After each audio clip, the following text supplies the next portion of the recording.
Everybody, we're just going to wait a minute and let everyone filter in, but just wait and we'll get started very soon.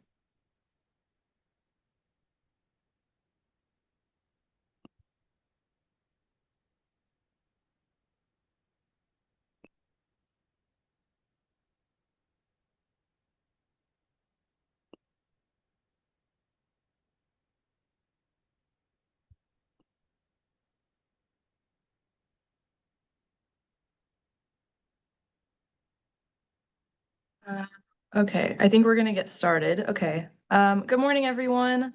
And welcome to the 2024 Education Summit, Shaping Tomorrow's Leaders and Building a Pipeline to a Brighter Future. It's a pleasure to see so many dedicated educators, policymakers, parents, and community leaders gathered here today. We are united by a shared goal to create a brighter, more equitable future for our students and our communities. My name is Rebecca George. I am a Research and Communications Fellow here with Children at Risk, and I'm so excited to welcome you to our annual Education Summit. For those that are new, Children at Risk is a research and advocacy nonprofit leading the way in improving the quality of life for Texas children. Children at Risk considers the whole child by tracking issues in children's health, safety, education, and economic security. Committed to action beyond the data, Children at Risk drives evidence-based change by speaking out on behalf of children. You can view the agenda for today's program and get to know our featured experts using the links dropped in the chat. If you have questions, please submit those for our speakers using the Q&A function. After the event, all registrants will receive the slide deck and any resources shared, as well as a link to watch the recording. Before we jump in, I'd like to take a moment and thank the folks that made today possible. First and foremost, let's give a shout out to our generous and engaged sponsor, Shell USA. And last but never least, we cannot forget to our community partners. Thank you to the Texas Family Leadership Council, Early Learning Alliance, Family to Family Network, Santa Maria Hostel, Molina Healthcare, Every Texan, Diversify Our Narrative, 8 Million Stories, South Early College High School, and Educate Texas for your continued partnership in our education work over the years. Education is crucial to the lives of children. They go to learn what they can and do and become, and it shapes their futures, opens doors to opportunities, and empowers them to reach their full potential. As we gather today for the 2024 Education Summit, we will delve into critical discussions that focus on creating equitable pathways for all students. Our panels will explore key topics such as equity in college and career readiness, addressing disparities and unintended barriers, building bridges, effective strategies for parent engagement in early education, and pathways to possibilities, strategies for student re-engagement. Additionally, we will be inspired by our keynote address, Reimagining Education, Pathways to Equity and Inclusion. Together, we aim to craft a future where every child has the chance to thrive, regardless of their background or circumstances. To kick off our summit and set the tone for today's discussions, I'm pleased to welcome Dr. Fraser Wilson, Vice President and Manager of Social Investment at Shell Oil Company Foundation, and Dr. Sanborn, President and CEO of Children at Risk, to provide opening remarks. Dr. Wilson and Dr. Bob, will you join me on camera?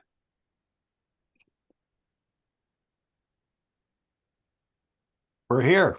Fraser, take it away. All right. Good morning, everyone. Again, I'm Fraser Wilson, Vice President of Shell USA Company Foundation. It's my honor to welcome you here to the 2024 Education Summit. Thank you for joining us today, whether you're here in person or virtually. Your presence underscores the collective commitment we share toward shaping a brighter future for our children. Today's summit, Shaping Tomorrow's Leaders, Building a Pipeline to a Brighter Future, reflects our shared mission to ensure every child has the opportunity to succeed and strive. It takes a village to create lasting change, and continued collaboration between educators, parents, community leaders, and corporations and organizations like Children at Risk is crucial to our success. Now, we're grateful for the partnerships that make this event possible and drive our collective impact. We have an exceptional lineup of speakers and panelists who will bring a wealth of knowledge and experience. I'm excited to hear their insights and discussions. I extend my sincere thanks to each of you for contributing your time and your expertise today.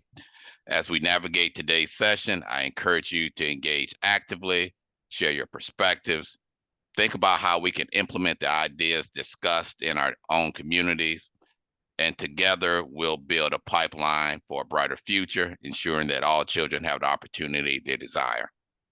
Thank you once again for being here. I'm excited and honored to embark upon this journey with you today. So without further ado, I'd like to turn it back over to our MC or Bob to take us forward. Very good. Frazier, thank you very, very much. And I want to thank you for the many, many years of, I won't say how many years, but it's been a lot of years of support that you've been there with us, supporting our work on public education here at Children at Risk.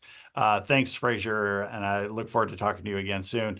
I'm Bob Sanborn. I'm President and CEO of Children at Risk. This morning, I was asked to be on the news on the local Fox station. So at 6:15 this morning, I was over at Fox 26 talking about public education.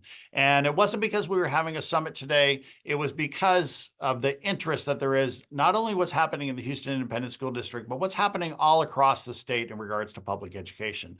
And of all the work that we do at Children at Risk, there's more interest in public education than in anything else. And I think it's because people see their own experience in schools. People are very interested in what's going to happen with schools for their children. And so it's something that's very personal for people. And what is very interesting to me is that this interest many times does not cross over to public policy or to what's happening at the state legislative level. We tend to bring everything down to what's happening on the high school football field, what's happening at the spelling bees, what's happening in our own child's classroom, when indeed we should be using this as an opportunity to talk about equity, to talk about what's happening for all children, what's happening for our future workforce.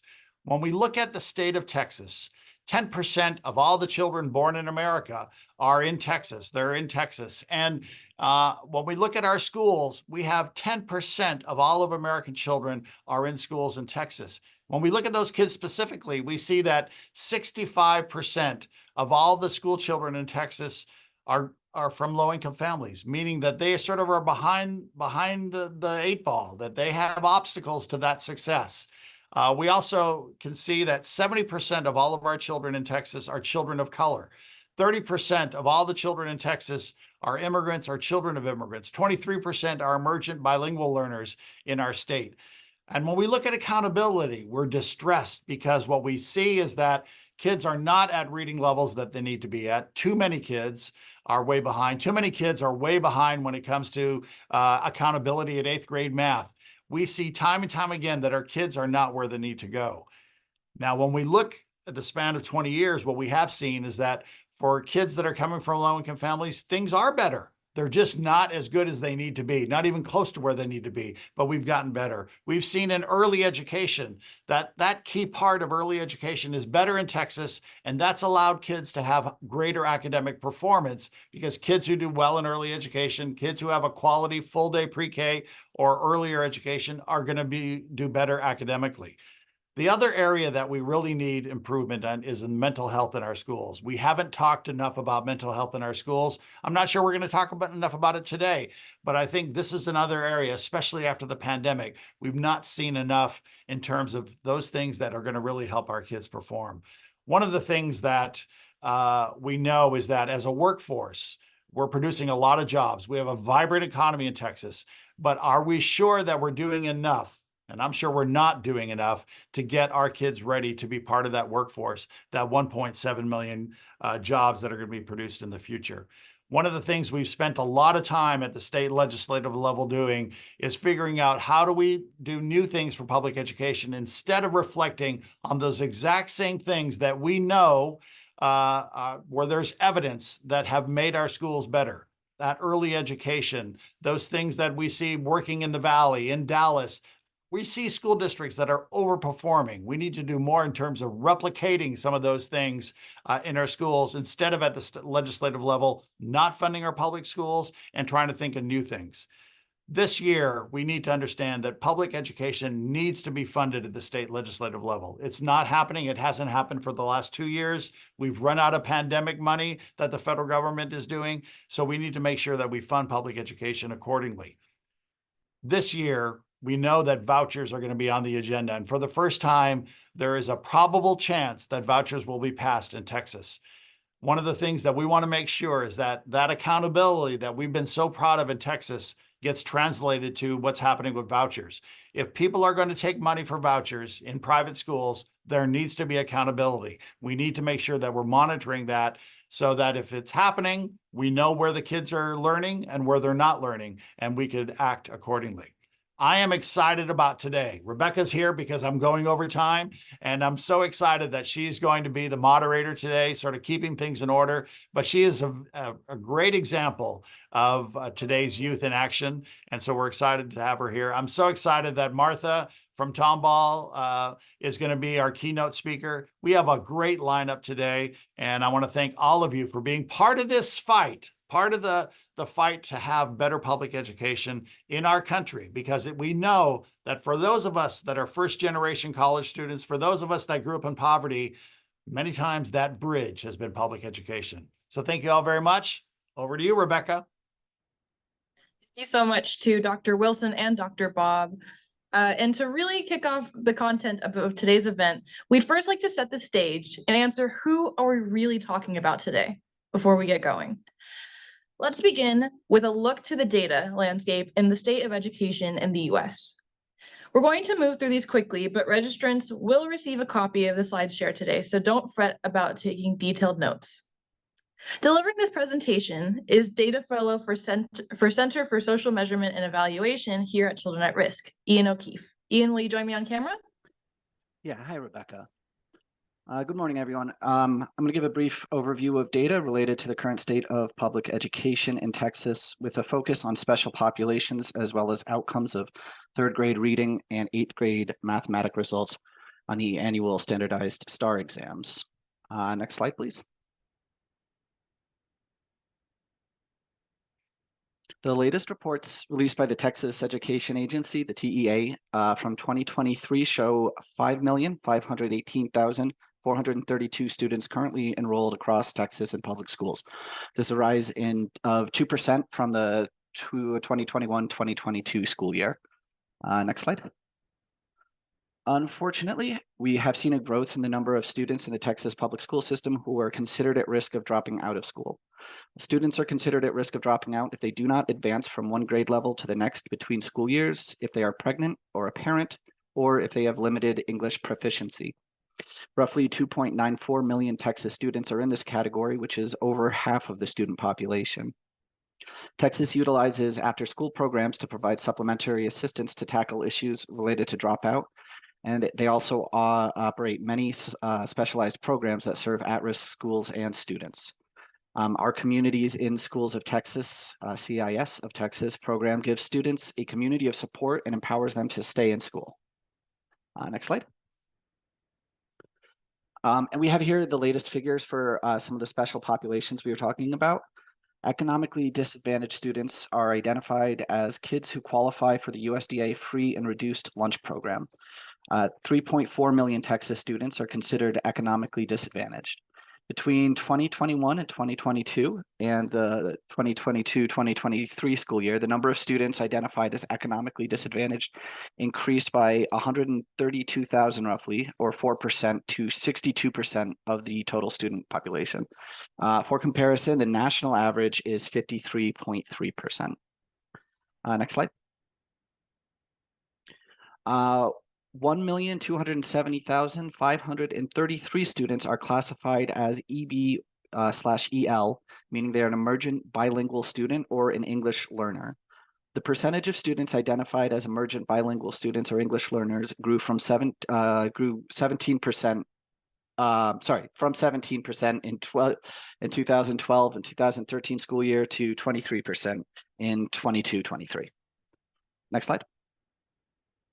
13% of Texas students, which is 702,785 students, were enrolled in special education programs. The percentage of students identified as emergent bilingual students, and I already said that, sorry. Extra notes. Next slide. Two measures that have proved fruitful for predicting future success are the annual STAR standardized tests, specifically the 3rd grade reading scores and the 8th grade mathematics scores. 75% of students who do not read proficiently by 3rd grade never reach reading proficiency in future grades. This also represents a 54% decrease in the likelihood that students who struggle to read will attend college compared to their more proficient peers. Students who still struggle by the end of 3rd grade face significant long-term challenges.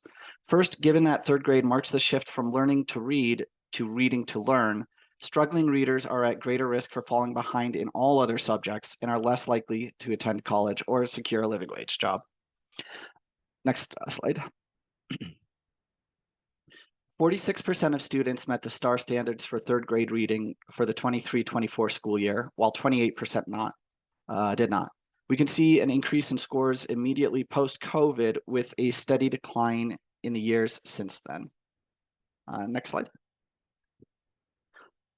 For 8th grade math standardized tests, there's been some variation, but generally a decline in the average number of students who met state standards from the COVID pandemic onwards. 55% of students were meeting the expectations pre-COVID in the 2019 school year, whereas only 40% met the standard in the 23-24 school year. There were no STAR exams in 2020 due to the pandemic, but in 2021, the first year testing resumed. We can see the number of students who did not meet STAR 8th grade math standard more than doubled, from 19% to 40%. Since then, it has reduced to 30%, but this is still a net negative compared to pre-COVID testing. So as the total public school student population of Texas has grown, so has the proportion of students in at-risk groups, including economically disadvantaged students. And standardized testing scores have also resulted in a knowledge gap since COVID. Thank you guys all for your time, and I'm all set, and I'll pass it back to you, Rebecca. Thank you so much, Ian. And with that, I am very excited to introduce our first panel discussion of the day. Our first panel discussion will explore the landscape of college and career readiness pathways and the different pathways available to students for accessing advanced academic programs and career preparation resources. Moderating the discussion on federal policy will be Andrew Boca, who's the Deputy Director of Programs with Educate Texas. Andrew will be joined in the discussion by Dr. Tanya Tate, Assistant Superintendent at Lytle ISD. Angelina Vega, Principal at South Early College High School, and Anna Wiersema, Director of Program Strategy at Texas School Empowerment Network. As a reminder, you can learn more about our guest speakers today using the link dropped in the chat. And with that, Andrew, take it away. Thank you so much, Rebecca. Really excited to be here this morning, providing equitable access to high-quality education programs involving college credit and professional certifications is core to what we do at Educate Texas. It is why I get out of bed in the morning, so I am really excited to have this conversation today. So Dr. Tate, we'll begin with you and we'll kind of start big picture. Can you tell us a little bit about your long-term vision for college and career readiness at Lytle ISD? Yes, thank you so much for having me today. The PowerPoint said that I was the superintendent. I am not the superintendent. I'm the assistant superintendent. So just wanted to make sure that I gave our superintendent props for that. We have been on this journey in Lytle ISD for a long time. We are a school within a school model for our PTech programming. And so we have worked really, really hard. Our long-term vision is to really adopt a P20 model for our kiddos. So we have been in this journey for a while, but the last 4 years, we have really been focusing on what that looks like from pre-K to year 20. And so without going into the weeds on that, because we'll talk about that later, we in Lytle ISD definitely feel like our students are the agents of their learning, and we really want them to be empowered in that way. So we provide lots of opportunities for our kiddos within our high school, as well as with our partnerships with we're currently with St. Philip's. So we'll talk more about it, but that's our journey in Lytle ISD. Awesome. Thank you so much. I'm a big fan of P-Tech and early college, but I'm also biased because those are the programs that I work with. But I'm really excited to hear the extension down to the early grades. I think that's really fantastic. Um, Anna, for you, staying kind of big picture for a moment, can you tell us a little bit about what you see as trends in college and career readiness, trends in the future of college and career readiness, and then thinking a little bit about how schools and higher ed institutions can respond to those changes? Yeah, absolutely. Unfortunately, I don't have a crystal ball, but I do have about 20 years of experience in education. And I think what I have seen both as a teacher and then as an administrator, I was at the Ann Richards School in Austin for about 10 years as an administrator there. And then in my current role at School Empowerment Network, where we are helping Texas districts who are starting new schools, either in the college prep model, the STEM model, or the Montessori model. I think what I have seen is that the biggest trend is, the future is unpredictable, right?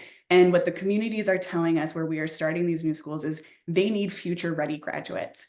And so when it comes to college and career readiness, we really have to be preparing students to be owners of their own learning, right? Children who know how to learn is the most critical. Adults who know how to learn and adapt is the most critical key to success. And so I think that comes down to educational systems designing, just like what Dr. Tate was saying, this P20 model I'm so excited about, because it has to start in pre-K to build those foundational knowledge skills that children need, so that as we are doing that as well, that we're building that critical thinking. Critical thinking is like such a buzzword, but I think too often we're swinging too far to one side or the other when it comes to what that means. There's many schools that are giving hands-on opportunities to develop critical thinking, but they're neglecting the knowledge building, or they're focused so much on the knowledge building that they're neglecting the hands-on opportunity. So I think in terms of trends, the biggest trend, you talk about AI, right? AI is something that's everybody is talking about, like, what's that going to mean? I think that's exciting. I think it's going to mean exciting things for our children and our future. But again, it comes back to, our children going to be prepared to take advantage, to be able to navigate those unpredictable systems. I think another trend, a little more on the negative side, is that college is going to continue to be expensive. We know right now that it used to be a pretty sure bet. If you went to college, it was going to pay off. Well, now that's becoming increasingly challenging because of the debt that so many children and families are taking on. And I think that as educators and as stakeholders, we need to really be thinking carefully about, again, that P20 model. How are we making sure that when a student enters 9th grade, that's not the first time they're thinking about what their path to and through college is, right? Because we know the research is showing now, in order for the bet of college to pay off, kids have to go in with a plan, right?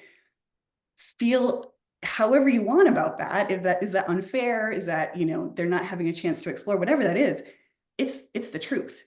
And so we have to do our part as educators in the many, many years that we have them, to prepare them to take advantage, have a clear path, and be able to navigate that successfully into a career that's going to give them a choice-filled life. So hopefully that was one positive trend and maybe a little bit gloomier trend, but I think both are, challenges that we can face, and that there's a lot of great districts in Texas that are navigating that right now. Thank you so much. One other kind of future change thing I'll add is the value of using labor market data as high schools and colleges are planning pathways. It's often, speaking as a former school principal, I didn't really know a lot about the private business sector or about jobs outside of schools. So having that data in front of you to look at what are the high wage, high growth, that combination is really key, because there are some jobs that are one or the other, but the high wage, high growth combination jobs, and then working backwards to think through about the opportunities and the degrees of the credentials of value that are required to get those future ready jobs that you were describing is really, really valuable. Angelica, I'd like to turn to you. As we think about these pathway programs, can you talk a little bit about the role of the partnership between high schools and higher eds and community colleges, and how that partnership can increase those opportunities for college and career readiness?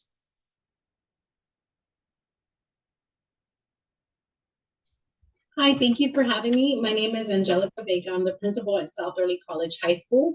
We are in Houston ISD, and we partner with Houston Community College. And so in our area, we partner with them. We have 5 early colleges in Houston ISD, and all of us have different pathways. And so we try to get our dual credit for our students to get some sort of certificate, but ultimately our focus is that associate's degree. And so we align all our programming with the Houston Community College. We're very lucky that this partnership has been around for over 20 years. And so this is nothing new. And so the focus is to get our kids through HCC. And if they don't, to have them transfer after graduation into Houston Community College, but also partner with colleges and universities to get them through to the end of their 4-year degree. Thank you.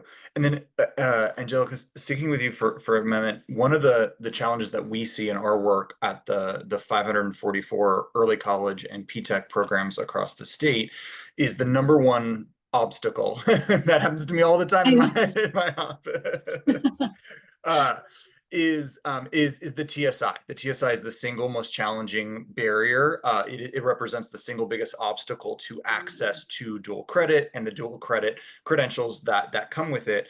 So can you talk a little bit about how South Early College High School supports students in achieving TSI readiness and how you've addressed that specific barrier to access? So the number one thing that we have to do is educate parents and students on what the importance of TSI is, what the purpose is, and what it looks like. So we do that during our bridge program. We do that when they come in for our beginning of the year meetings with our parents. But for the students specifically, we always test them when they come in, so we get a baseline. Some of our kids are TSI by the time they come in 9th grade, but for the majority of our students who are not, so those kids can go directly into their first college class in the spring. For those students that are not, we have advisory, and so they do some independent study through EdReady, which our Houston Community College provides us with some accounts. And then our Tier 1, our English 1, English 2, and our Algebra 1 teachers, they use the Pre-AP College Board curriculum, so they're already getting that college level instruction, but they also expose them to some strategies that they will need on the TSI to pass. And so we're constantly, it's a culture shift, it's a culture way of thinking. TSI is important. We want to make sure you get through by the end of 9th grade.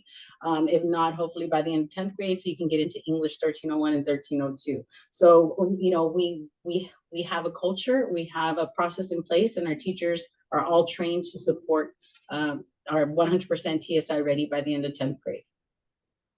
Awesome. Thank you so much. Dr. Tate, can you give us some guidance for some of our stakeholder groups? I'm going to ask about parents, educators themselves, and policymakers. So for those 3 stakeholder groups, what are some actions that they can take to help bridge gaps in college and career readiness so they arrive to Angelica's school TSI ready? Yes, and I do want to reiterate what Angelica said. We even added our TSI testing to our testing calendar because the more that we can do for our kids in our buildings, the better off they are while they have those, you know, areas of support. And so that was something that, you know, what she alluded to. First of all, educating them, informing them. It doesn't start at the high school level. It starts at, you know, the junior high level and below. And so we make sure that we have those parent nights and those opportunities well before they hit the high school level, because as mentioned before, we need to have them prepared. The other way that we in Lytle ISD, we are a community-based accountability system. So we measure our kids in many ways. So that's why I love being a part of this conversation today. We communicate out our accountability And that doesn't just include STAR testing. Our North Star is to get them ready for college and career and beyond.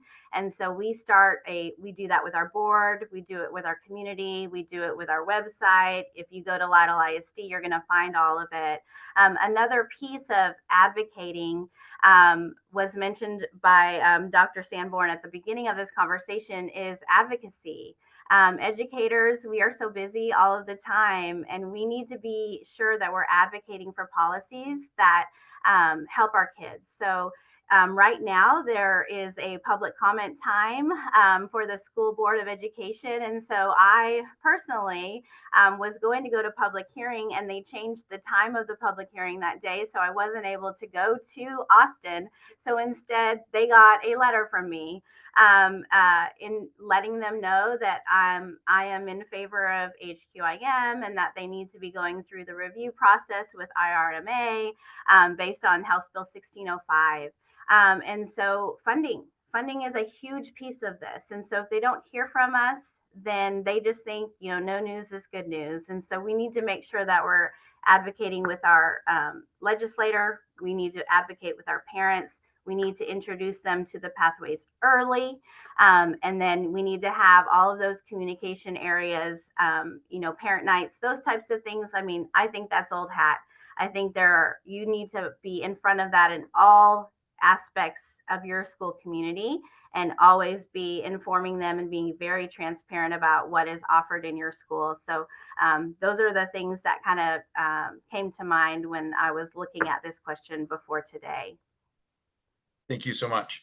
On a similar question for you, because you get to have kind of that 100,000-foot view across multiple schools and districts and programs, what advice would you give to educators and administrators in the work who are looking to create more equitable college and career readiness programs within their schools or their communities?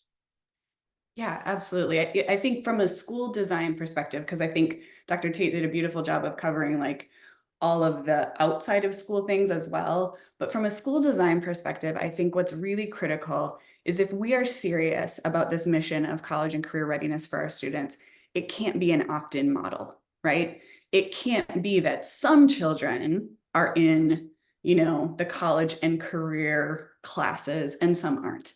And, I know a lot of folks bristle at that.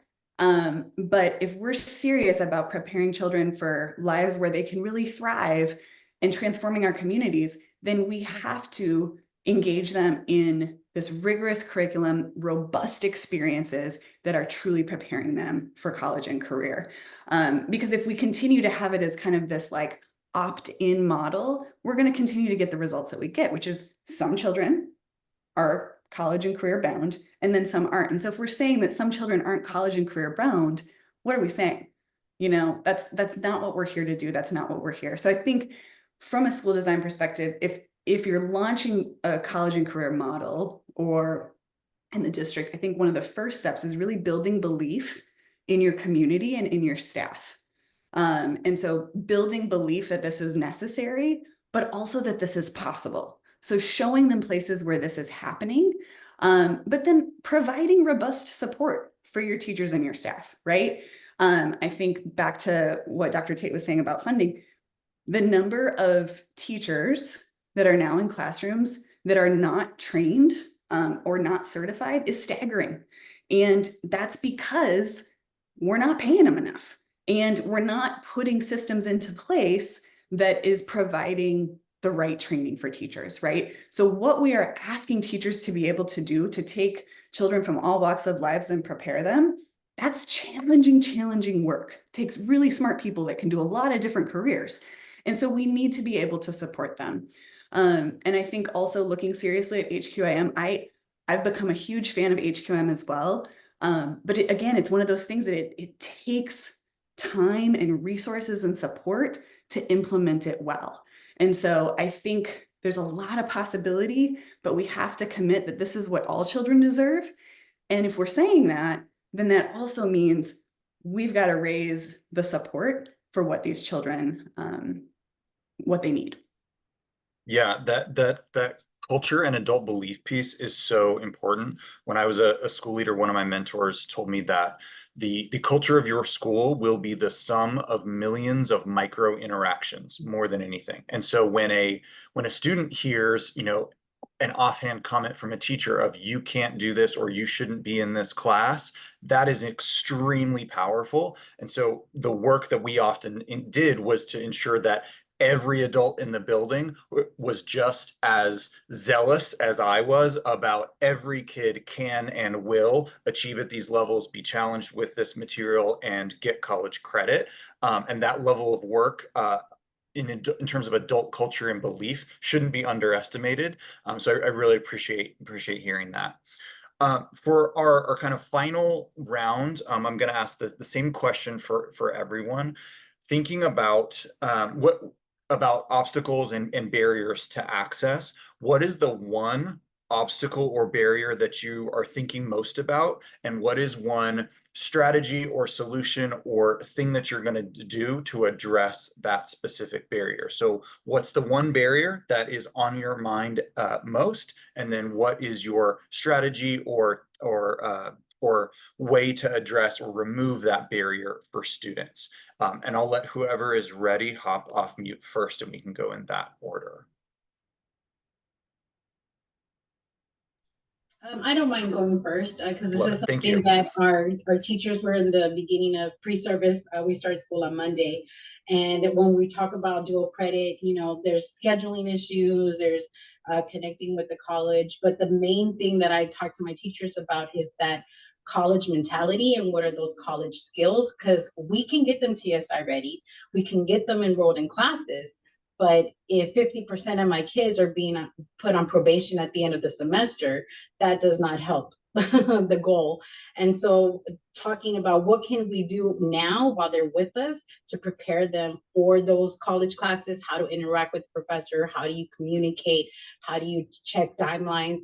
So we're working with our AVID program through our homerooms to learn those note-taking skills and those skills to communicate and to work together. A lot of times, like I told the kids, when I went to college, my number one reason of graduating was because I had other people that were in the course. If I didn't catch something in the notes, they got it. So for students working together, and it goes back to what Andrew said in terms of the culture of the building.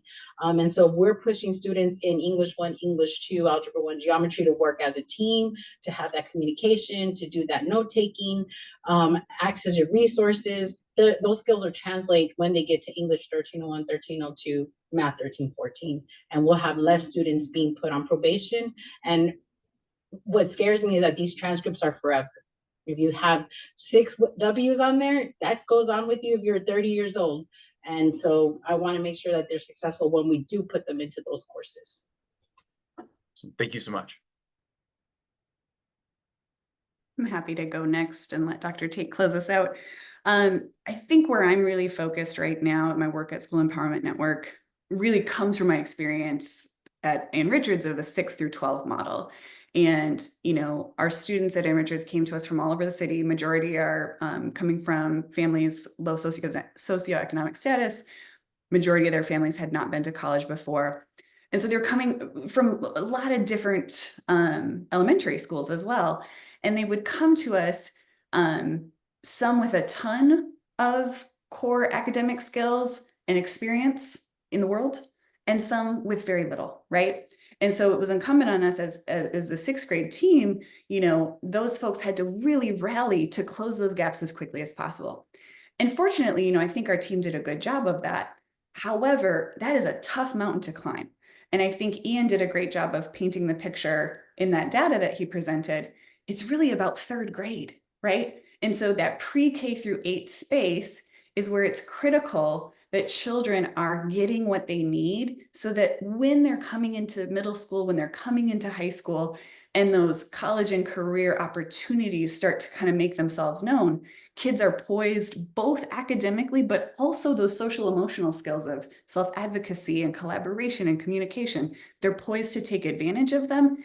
And like Principal Vega said, be successful in them, right? Because if they're not ready to be successful in those opportunities, then having those opportunities doesn't really matter. So, in our school design work, these playbooks that our team has designed with TEA, we're really thinking about what's happening in that pre-K through 8 space so that kids are ready to take advantage of those opportunities. Yes, and I'll go ahead and echo. We feel the same way in Lytle ISD. We feel like they have many opportunities. They have access. Our kiddos are, we're around 76% low socioeconomic. We're rural, and so what we want is the valedictorian of Lytle ISD to be on the same playing field as other districts that may be more affluent than us. We don't just want them to be in the seat. We want them to be in the seat and be prepared when they're in the seat. We want them to actually finish, not just start their career or their college readiness. So when we're talking about a P20 model, all means all for us. Open access to every opportunity that we're providing for our students. And when we have faces in spaces that they see themselves, it's amazing. So our valedictorian of this past year is an emergent bilingual student, full ride to Harvard as a result of her work. And we don't want her to just start there. We want her to finish there. And so that's been very important for us. You need to stabilize before you're future focused. So in Lytle ISD, we have spent a lot of time from P20 making sure what we put in front of our kids. We have 2 jobs. We keep them safe, we help them learn. Those are our 2 most important jobs. And so we have to put curriculum in front of them that's going to be rigorous, that's going to be relevant, so that they're prepared for whatever seat they're in. I don't want them to just get there and then not finish because their counterparts are much farther along than them. So we know funding's an issue. We know access is an issue. We know all of these other things are challenges, but I'm so proud of our work in Lytle ISD. We're an HQIM Innovator District along with 9 other districts. Houston ISD is also one of those districts. We have all kinds of schools coming to watch our kids and our teachers in our classrooms and learn from us. We're just a learning lab model, and so that's what's most important to us. We have to stabilize before we can be future focused. And so that's what we're doing to kind of solve the problem. Thank you so much to all the panelists. Thank you so much to Andrew, to Anna, to Dr. Tate and Angelica. We really appreciate it. And thank you for a great panel and a great discussion.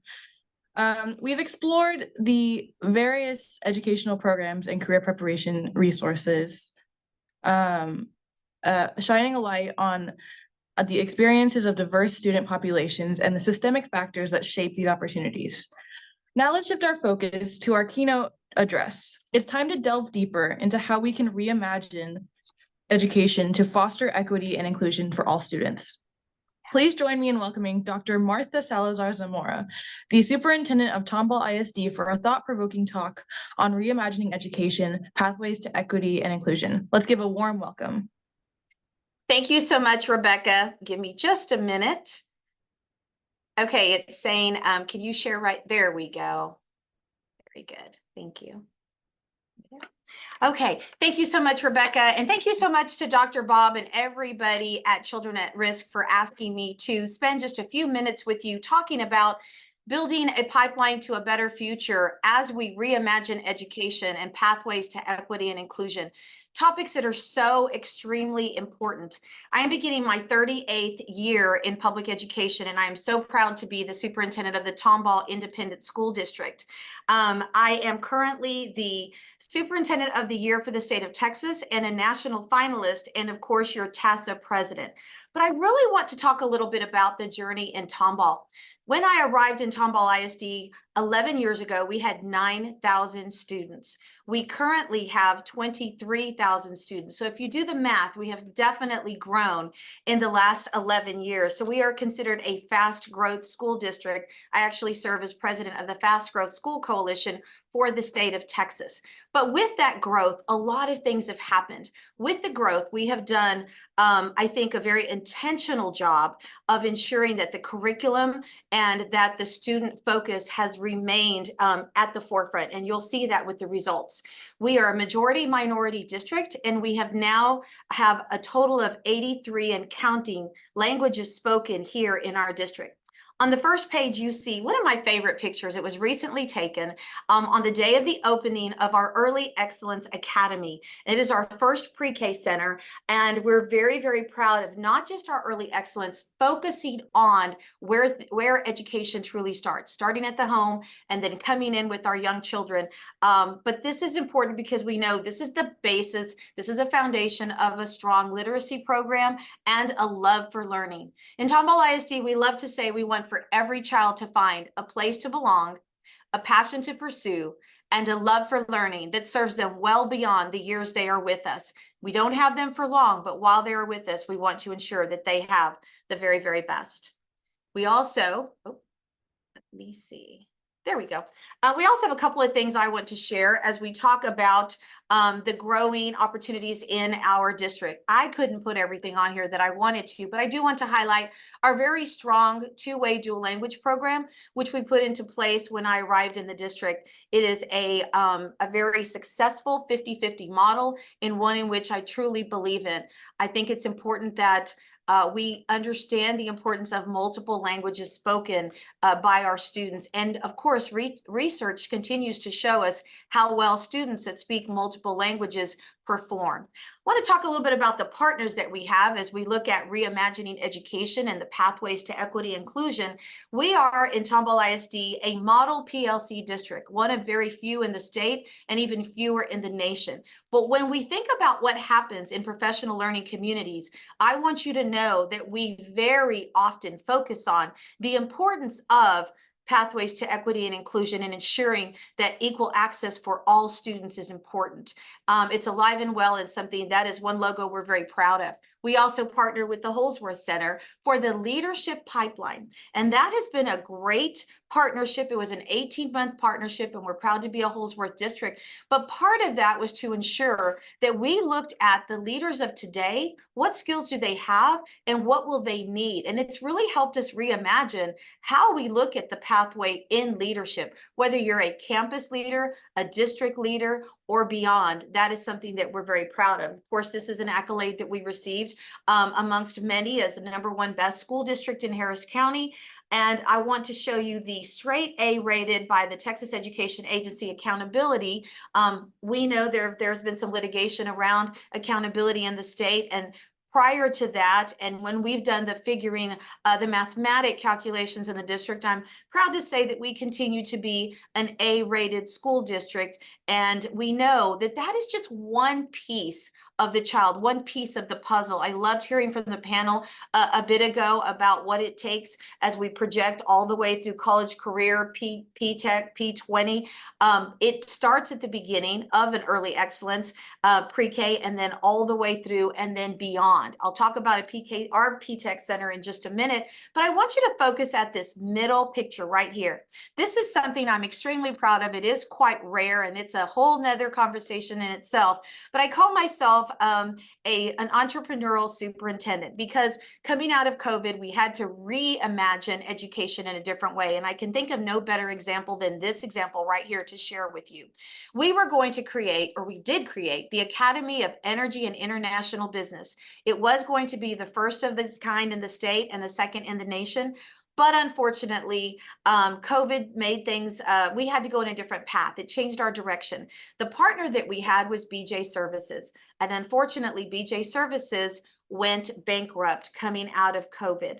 And so this partnership was going to allow our students to experience their entire high school experience in industry. They were going to be able to be educated on this facility that you see right here, building #1, and have all of their coursework and also be able to learn next to chemists, biologists, logistics, business experts. But unfortunately, that plan fell through. However, when we think of reimagining education and plans, one thing I know is that educators know how to pivot, and that's exactly what we did. I will save the long story. I'll give you the Reader's Digest version. But what we were able to do, myself as superintendent, with the support of this incredible school board that I have in Tomball ISD, we were able to purchase a 70-acre site with 10 facilities. Now, I want to remind you, built by an oil and gas company, slightly different than how we build and how we furnish in education. This is a premier facility that we were able to purchase that is valued today at approximately $400 million. We purchased for 37.5. There is nothing wrong with the sound on your computer. You did hear me say that correctly. It was in bankruptcy. And the beauty of that is when you buy something coming out of bankruptcy, you are able to purchase absolutely everything. It came with all of the computers, all technology, all vehicles. We have approximately $8 million in just cranes, painting stations. It was definitely the purchase of the century. But what does that mean for our kids? What does it mean for the title, Reimagining Education, Pathways to Equity and Inclusion? This is a teaser. There's some pictures to come in just a minute. I also want to talk a little bit. I heard Dr. Bob and others mention the importance of mental health. And you're right. We were talking about this before. We talked about this during COVID and definitely since. Tomball ISD values the whole child. And so as much as I'm very proud of our academic success, I want to talk about as well what we're doing as far as reimagining the importance of character education. We have 14 campuses that are model, 11 campuses that are model GE for Great Expectations and 14 altogether. So we have 3 that are striving to become model campuses. And that is pre-K through 8th grade. And that is for what we consider our primary character education. Okay. I would be remiss if I didn't brag a little bit about our high schools, because we know how important it is foundationally, but all the way through to have success. Best high schools in the US News and World Report rankings, all 3 of our high schools were rated in the top 10%. This is, of course, national recognition, but I want to point out something that is very difficult to do in today's world of education. Every one of our high schools in Tomball ISD is not just recognized by US News World Report, but they are an A-rated campus, and not just A, but straight A rating. And I think that's important because we're a fast growth district, majority minority, with a lot of the challenges that every one of us faces in public education. So I'm having some difficulty with my mouse, so let me see if this will help. There we go. I want to go back to the story, and this is the picture that I was sharing about the facility. It was formerly BJ Services, but now it is the Tomball Innovation Center.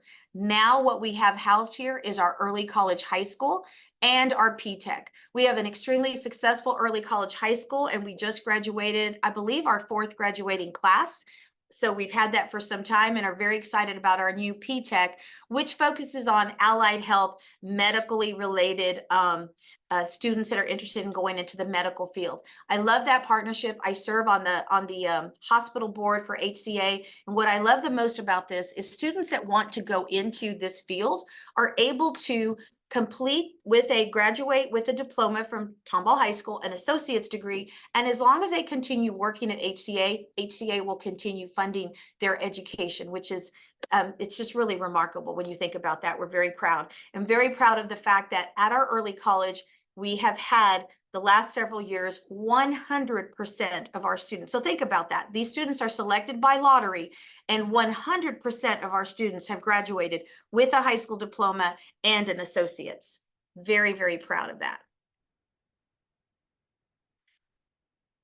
The CTE programs, this is all within the Tomball Innovation Center, and I want to share just a little small snippet of some of the activities that are happening there as we reimagine education in Tomball ISD. We have a 911 emergency telecommunication system, and if you see at the bottom, that is a visual of our law enforcement training, where our students that want to go into law enforcement are in both of those programs. Up at the right, you see a courtroom and students in the courtroom, and I am very proud to say that we've actually held court, teen driving court there, where we had a judge come and our students were able to participate and learn. Not only are they taught by an actual attorney, but they also are able to learn with actual court proceedings. I can't imagine reimagining education any more than something like this in this pathway. We have, of course, drone simulation and cybersecurity, e-gaming, and other opportunities for students. And my slides are just really struggling. Where is that? I'm not seeing it. I'm sorry. Okay, next slide. Okay, I'll just do it that way.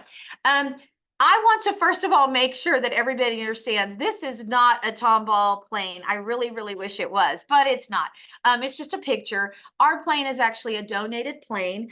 We have Hooks Airport near us, and we have a donated plane, and we also have a plane kit that our students are creating and building an aircraft as well. We do have an aviation and aircraft mechanics program, and we're very excited because not only are our students learning how to become pilots, if that's something they choose in their future, but they're also able to get their certification as an aircraft mechanics, and we know that's a thriving field as well. Next slide. All right, so let's talk about industry certifications. As you can see, coming out of COVID, we did see a very large increase. Our program did not start very strong in 2019, but you've seen the continual growth. And I think it's important that you know all of the different programs that we cover when we look at industry-based certification. Next slide.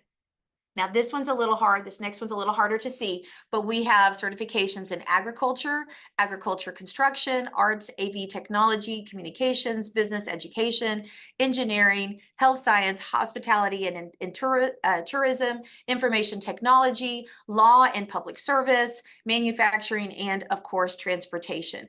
I am extremely proud of the work that we're doing in CTE and know that the focus is important because we truly want to ensure all of us that our students are college, career, and military ready. The career part starts right here. And some of the students may go on to further their education, but are working and can have gainful employment with the skill set as they're continuing their education. Next slide. All right, so we have a very robust CTE advisory board. We work with our local Chamber of Commerce and our economic development to really talk about what additional, these are some actual pictures of a meeting that we held with our advisors. And I think it's important to be able to bring them in to talk to us about what is happening in our community, what are the higher paying positions, what is it that we need regarding, what do we need not just locally, but in the state and nationally. I'm trying to advance my own and it's not working, but I'm being told that I can. So, all right, I'm just going to have to let you continue to advance. I apologize for that, but mine is just, it's on a little break right now. As we talk about looking at reimagining education, we have to look at it globally, and that's everything. We want to ensure that we have a low rate of recidivism of students that are going into suspensions or even placements when it comes to alternative placements. This is something that I'm very proud of. If you see the dip, of course, that was COVID, but we've been able to decrease the use of suspension and increase the use of restorative discipline practices, which is something that we are very firm on, and something that we believe very strongly, that a student cannot receive a high level of education if they're not in the classroom receiving that tier 1 instruction. Next slide. Talking about that whole child, I'm so glad that Dr. Bob talked about mental health when he kicked us off, because in Tomball ISD, I wish I could just talk about the wraparound services, because this is, again, another presentation in itself. We partner with Aspire. MD Anderson has the e-cig and e-cigarette and the vaping program to really talk about the dangers of that and ensuring that students don't get hooked on these devices. And if they are, how can we wean them off of them? We also partner with the Center of School Behavioral Health for continued professional development and mental health. We have the RISE program, which is also a collaborative for students that have had drug or alcohol programs or drug and alcohol problems, substance abuse problems. And this is a program where they do have to come in person, but we work with them and their families. We also extend through Clear Hope Counseling and Wellness. We extend our reach through counseling. We have telecounseling, and a lot in the next slide, you'll be able to see a lot of the other things we do on each campus regarding staff. But I'm very proud of the EverFi program, which is a character building, also mental health, virtual professional development for students and staff. The next slide you'll see talks about additional staff. And of course, we're very proud to have additional mental health specialists, support counselors through student support counseling, not your traditional alpha counselors, also new CTE counselors that focus just on pathways, and KAIS workers together, building that strong foundation when we think of the whole child. Next slide. We talked about, I mentioned Great Expectations, having 14 campuses at the primary level, all the way up to junior high, and then also actually all the way up to intermediate, and then also having 11 model schools. We developed in district for secondary Tomball ISD career. You've never heard of it, I'm sure, because it was developed in our district for our district. It's career when you think about all of the skills, all the soft skills, all of the things you need to know and learn as you continue as a student down your pathway to success. So what we believe in career, which is our secondary character education program, tailored and created just for Tomball, we believe in student character, accountability, responsibility, excellence, effort, and of course, respect. And that is something that we focus on at the secondary level and feel as if it is very important as we build a pipeline for a better future for students that are better able to handle their future career. Okay, moving on to the next slide. Something that I wanted to touch on as we talk about reimagining education. This is so important. As a district, we visited Google, recently took a team to Cupertino, the new Apple facility. We've also taken a team to Arizona State University, and they partner with Dreamscapes as they reimagine artificial intelligence and virtual reality. We are looking at creating a Texas hub here at the Tomball Innovation Center as we look at the importance of AI. It is like anything. We can't really fear the future.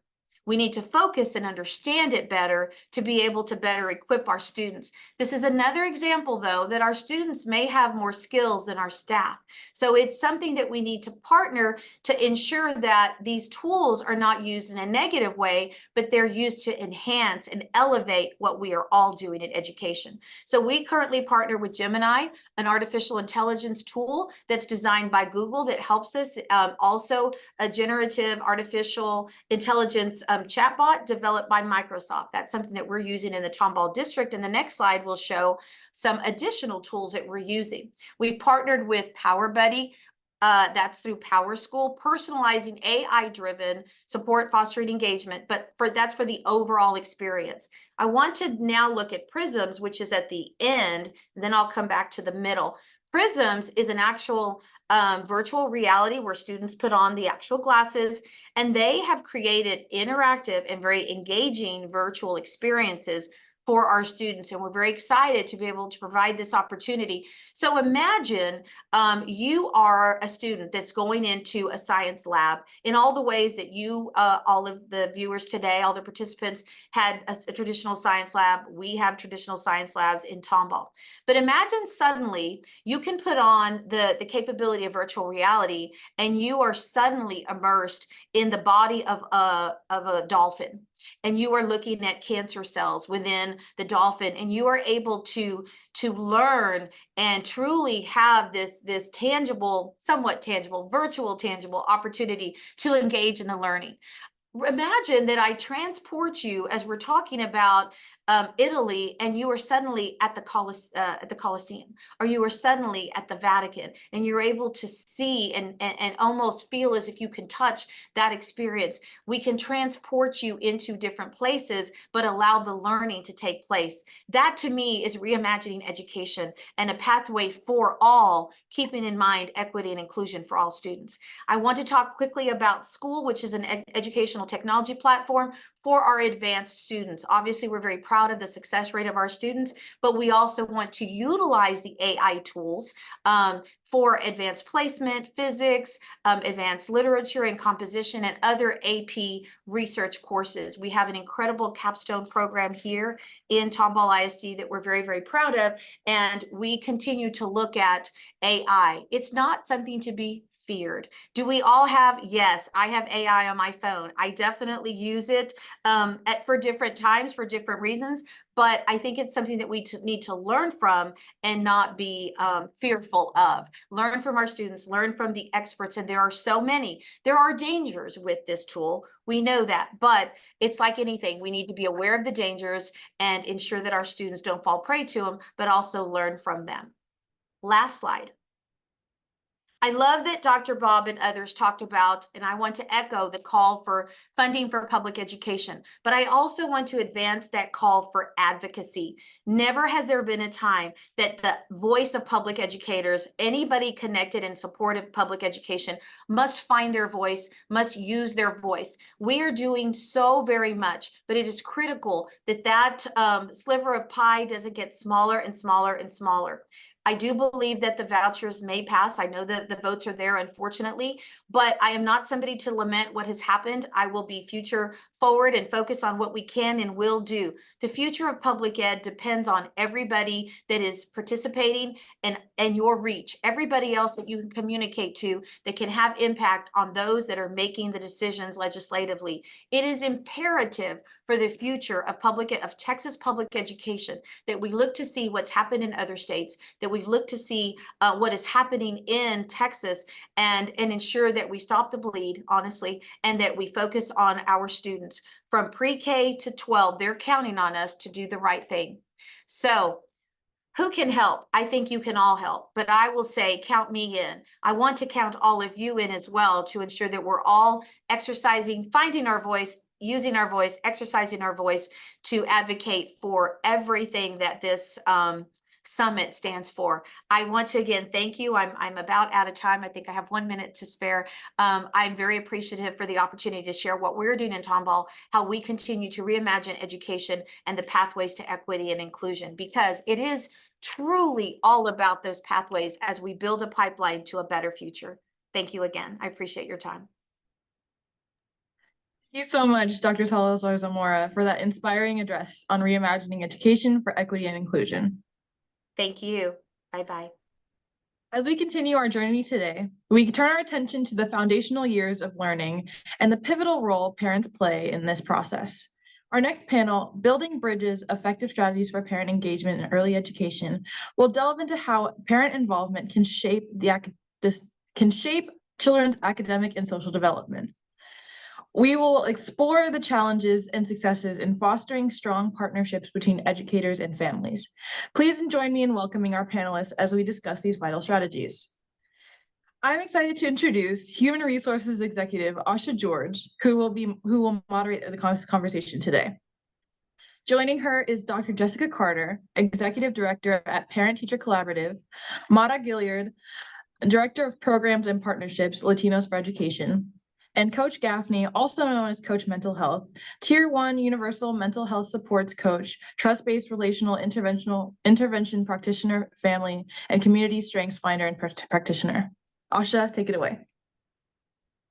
Welcome, everyone. As Rebecca mentioned, my name is Asha George, and I'm here today to moderate our panel with our esteemed guests.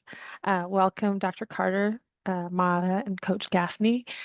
We're here really to share the critical role that we as parents can actively play in early childhood education. So I'm really excited as a parent myself to really learn a lot today. But before we get started, I think it's really just important for us to understand, what are the barriers that our communities are experiencing. So let's just kick it off to Mara. Would you tell us, as part of the Latinos for Education, you are definitely at the forefront, at the front lines of this every day, of the issues that we're experiencing. Can you share some of the disparities in parent engagement and educational outcomes that you've observed in the Latino communities? Yes, thank you so much, Asha. I would say that there are various disparities in family engagement in the Latino community. And one of the biggest ones is the cultural differences between the American education system and the education system in most Latin American countries. The way that we expect families to engage in their child's education here in the United States can oftentimes look very different than what is expected in most Latin American countries. And that isn't to say that family engagement doesn't happen in Latin American countries, but it looks different. There is a stronger focus on parent involvement, which we know is actually different than family engagement. And so I would say that's a challenge, not just for newcomer families, those who have arrived recently to the United States, but also for multiple generations of Latino. For example, like my family, I was the first one in my family to navigate the American education system as a student. And now I'm also learning that as a parent myself. And so this, I think, continues to be one of the biggest disparities that impacts Latino families from fully engaging in their child's education. The other one is language.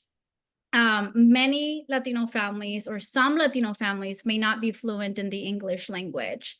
And this can limit their ability to be able to communicate with their teachers, to show up at school meetings or district meetings, being able to fully engage in their child's education. And we know that family engagement is a crucial component to positive student outcomes. So these can be, and these are barriers that do significantly impact a child's education success.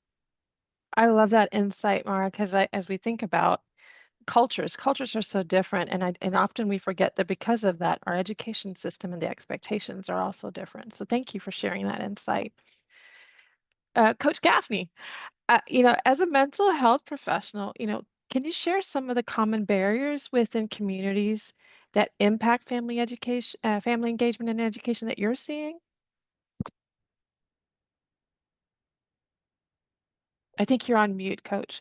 Testing 1, 2. Can you hear me? Yes, there you go. Thank you so much. Thank you for that question. And I am so grateful and honored to be a part of this discussion. I will say before I start, I'm probably not going to say anything brand new or anything that is over the top and insightful, but I do want to possibly bring up some points of resignation. And so if it resonates with you, I hope that it makes sense, and I hope that it can be helpful. One thing that I will start the conversation by saying is we are in the people business, and understanding how people operate are extremely important. And what I mean by that is understanding the makeup of who we are as humans, the biology of who we are as humans, understanding how we think, how we function, how all of the things that make us human work. And so when we're talking about mental health, I think it starts with an understanding of that. It understands that we thrive as humans off connection, but that connection cannot be fostered unless there's felt safety. I heard someone mention earlier, Dr. Bob, I believe, talk about mental health, and also Dr. Martha talk about mental health. Well, I think the starting point is safety. Do I feel safe? Am I actually safe? And do I feel safe? And then we start moving into the things that we need, such as our Maslow hierarchy of needs, those very small, lower level things that are very important to reach before we even start asking kids to do things like critically think, and ask parents to do things like be a part of those PTAs and things of that sort. Let's start from the beginning, if that's okay. I love that, Coach, because you really are talking about the kind of the foundations. Like you got to get the foundations right. If the roots aren't right, you can't grow properly. So I love that you shared that. Dr. Carter, can you given your background at the Parent-Teacher Collaborative, can you share, what policies or support systems do you believe are necessary at the district or state level to really promote and sustain parent engagement in early childhood education? Absolutely, and happy to be here with you all today. So From a policy perspective, I really want to focus on the funding piece first and foremost. Most of the districts, if not all of them in Houston and surrounding areas are, they have a lot of Title I schools.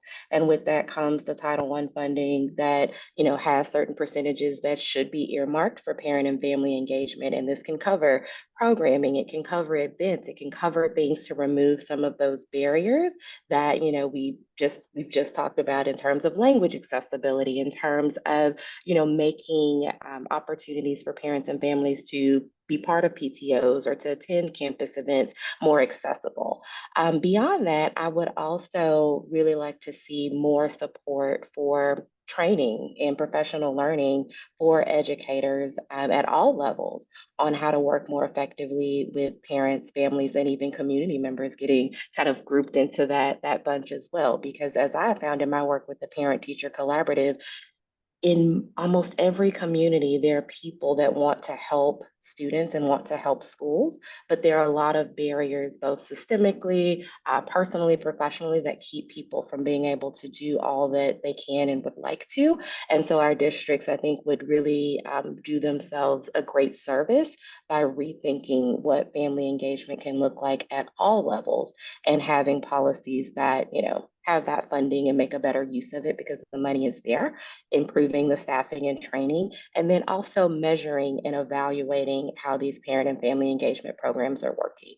Another thing that we do with the Parent Teacher Collaborative is that we've been very intentional about asking our parents and families, what's working for you in the services that we're providing, or what could we do more of, or what's going to make it easier for you to have an active role, with your school's PTO, or what's going to help you feel more comfortable going into that parent-teacher conference or having a conversation with school leaders about your needs. So again, lots that could be done, and I know some districts are trying really hard, but it's going to take a lot more work to move the needle on family engagement in the city. I think, Dr. Carter, one of the things that I think as you were talking, what was really clear to me is, funding, obviously, we all know money drives a lot of decision making, right? And so to be able to rethink or restructure things, obviously, the dollars are key. But I think one of the things you also shared is often, even as parents, we forget that, education has changed, and that constant assessment and engagement is so important because things are not like it was 20, 30 years ago when we were in school. And so the needs we're much more well informed than we were as we were going into school, and the needs are much more clear. So I love that you shared that. Okay, so now that we've got an idea of the barriers, let's talk about our schools, what's happening on the ground, and what's the role our schools play. So I'm going to kick it over to you, Coach Gaffney. Can you tell us, how can schools and community organizations help families build a supportive network that encourages engagement and collaboration? Sure. So I would like to use an acronym in order to do so. And I will use it in the 5 steps. So I call it the I Care strategy. And I think using that approach allows schools and communities to develop a culture. I heard a gentleman say earlier, Andrew, talk about the mission of culture, and culture being millions of small micro interactions that develop into what I like to say, this is how we do it. If you know anything about that song, this is how we, okay, sorry. Let me make sure I'm love it. But when I look at culture, I look at it from the perspective of this is how we do it.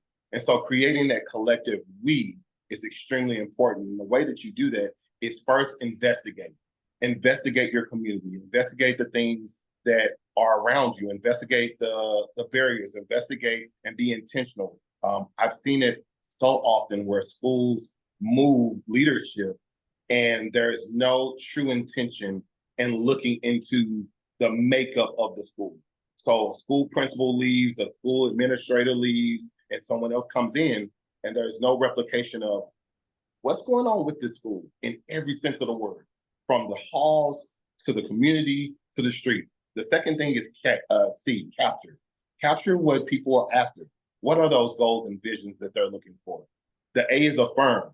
What are you affirming in students? Are you coming to students and families with a strength-based mindset? Are you coming from a perspective of, well, we'll see if you can do it, but if you can't, okay, cool. The next one I'll say is refill. As all of us have said time and time again, mental health is about understanding how to balance and be resilient in the face of adversity. And being able to understand what that looks like sometimes causes us to feel, but also refuel. I think of the analogy of a gas station. All of us have cars that run on gas, most of us, and we need to refill those. What are we doing to refill our families? What are we doing to refill our communities and helping them understand their role and their strengths and how they can be used? The last thing I'll say is the encourage, which is E. Put courage in. It takes courage for families such as my fellow panelist who said she's a first generation person in her family to navigate the public. That takes courage for a family to go into the unknowns, unpredictability of not being able to understand what's happening. That takes courage. So I care means to investigate, capture, affirm, refill, and encourage. I love that, Coach Gaffney. As you're talking through, I even think about the fact that I was the first in my family to go to college here, and my family did not even know what an SAT was. I think I just showed up and took the test, and nobody even knew when the score came back, nobody even knew it was good or bad. And so it really is so important to think about individuals in 3 dimensions, and having that mental health perspective is so critical. And so thank you for sharing. All right, Mara, tell us, how can schools create more inclusive environments that encourage participations from parents? Particularly, I think about, we've talked a lot about language barriers and other cultural type of things you brought up earlier, particularly in Latinos families. Based on this, what have you seen has been successful that your organization has created?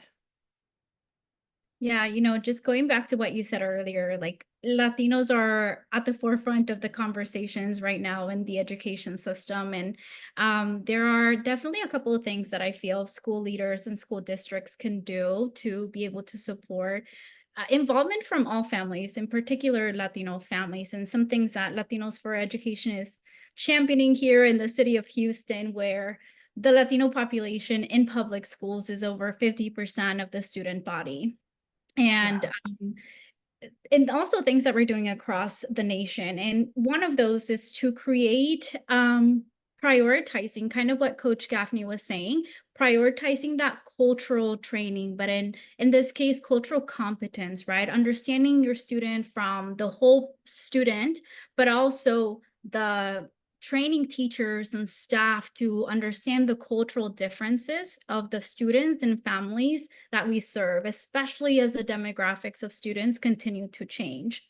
I also think that along with that, school districts and school leaders can support the strong, diverse workforce in the education sector, so that students do have the opportunity to be able to see themselves in the teachers and staff members. Because we know that if we prioritize these types of relationships or these types of trainings, it goes along with what Coach Gaffney was saying. We can build strong relationships with families, we can bridge cultural differences, and create an environment in which families feel welcome, understood, seen, and represented in the school systems, and encourage them to show up in these spaces.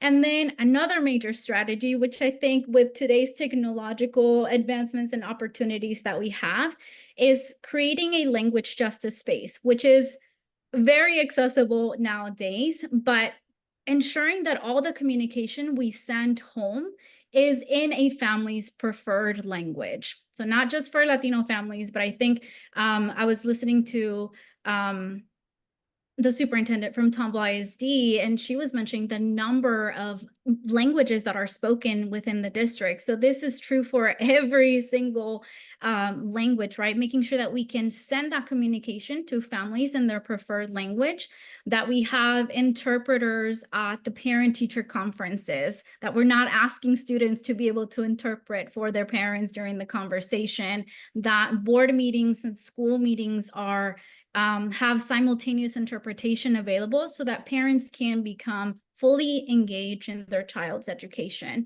I would say those are two of the key strategies that we champion at Latinos for Education and encourage all school districts and leaders to be able to do for their families as well.